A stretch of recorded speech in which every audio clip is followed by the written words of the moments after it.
SSSRda elektromobil borligini bilarmidinglar? 1951-yilda furgonga o'xshagan Namilas 750 elektromobili ishlab chiqarilgan. 55 kilometrdan 70 kilometrgacha masofani bosardi. Maksimal tezlik 36 km/dan 55 km/ch.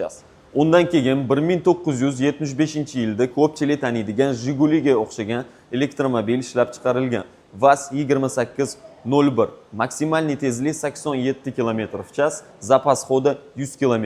Eng qiziq joyi mexanika korobkasida. 1980-yilda UAZ 3801 elektromobili ishlab chiqarilgan, zapas xoda atiga 50 km, zaryadkasi 1 soatda to'lardi. 5 yil ichida atiga 65 ta ekzemplyar ishlab chiqarilgan.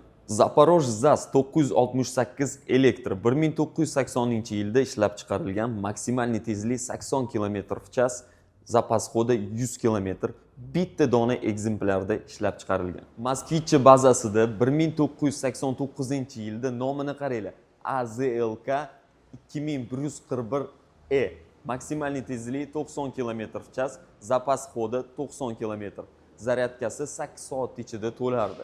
Video yoqqan bo'lsa, like esingizdan chiqmasin.